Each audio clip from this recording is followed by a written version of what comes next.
Today a savior is born for you. నేడు మీ కొరకై రక్షకుడు జన్మించి ఉన్నాడు.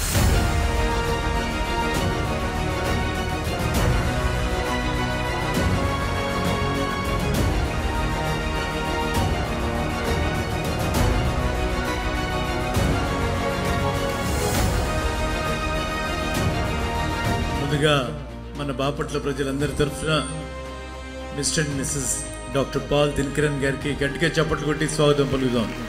ఈరోజు వారు రాక నిజంగా బాపట్లకే కాదు, బాపట్ల జిల్లా మొత్తం వారందరికీ కూడా ఈరోజు బ్లెస్సింగ్స్గా మేమందరం కూడా భావిస్తూ ఉన్నాం.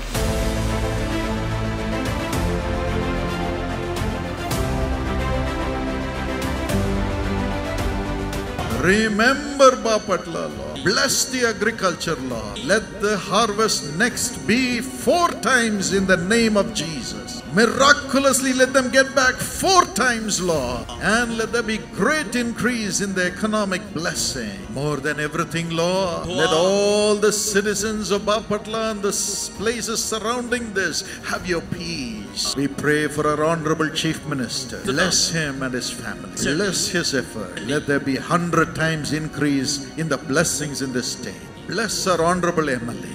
Honor him and his dear wife. And let them have peace in all their endeavors. Prosperity.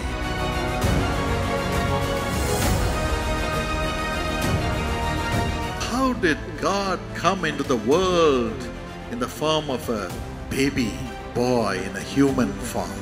దేవుడు మానవ ఆకృతిలో ఒక పసిబిడ్డగా మగపిల్లవానిగా ఎలాగూ ఈ లోకానికి వస్తారు?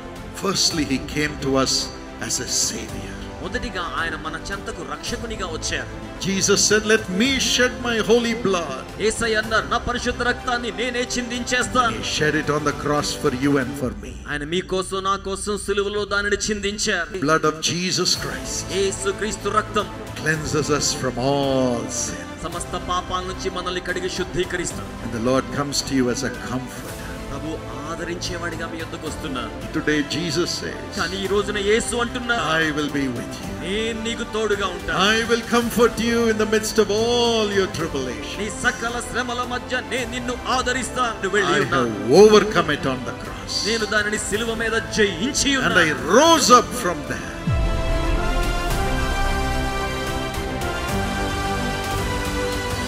నా పేరు వరప్రసాద్.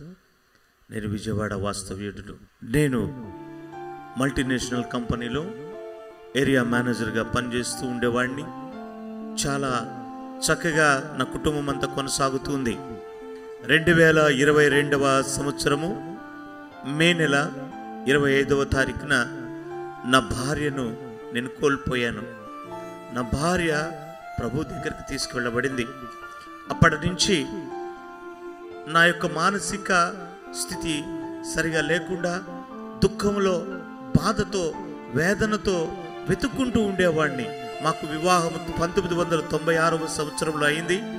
25 సంవత్సరాల మా జీవిత ప్రయాణంలో నా భార్యను నేను కోల్పోవడం, నాకు ఒక బిడ్డ, నా కుమార్తె, 22 సంవత్సరాల కుమార్తె, తనకి నేను ఆదరణనివ్వలేకపోతున్నాను. ఇద్దరం కలిసి కూర్చొని ఏడుస్తూ ఉండేవారు. ఒకే గతిలో కూర్చొని కన్నీరు కారుస్తూ వెతుక్కుంటే, కిచెన్లో వెతుక్కునేవాడిని, బెడ్రూమ్లో వెతుక్కునేవాడిని, ఆమె మూమెంట్స్ అంతా వెతుక్కుంటూ ఉండేవాడిని. ఒక్కడికి కారు వేసుకొని ఒంటరిగా దూరంగా వెళ్ళిపోతూ ఉండేవాడిని. ఎప్పుడు నా భార్య నా పక్కనే ఉండేది. ఒంటరిగా వెళ్తున్న సందర్భంలో దరిదాపుకు 10 గంటలకు నేను ప్రాఫిటిక్ కాన్ఫరెన్స్లోకి అడుగు పెట్టాను. అడుగు పెడుతున్న బ్రదర్ పాల్ గారు మాట్లాడుతున్నారు.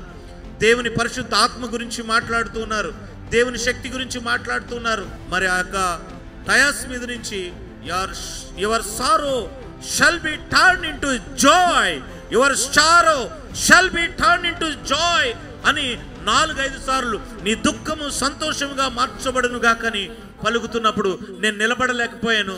మరి కుర్చీలో కూలబడిపోయాను. పక్కనున్నటువంటి వాలంటీర్స్ నన్ను పట్టుకొని కుర్చీలో కూర్చోబెట్టారు.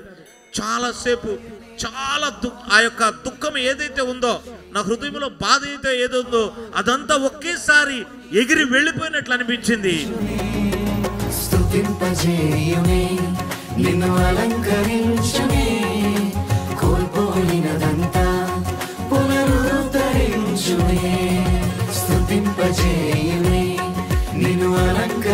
పునరుద్ధరించునే కోల్పోయినదంతా పునరుద్ధరించునే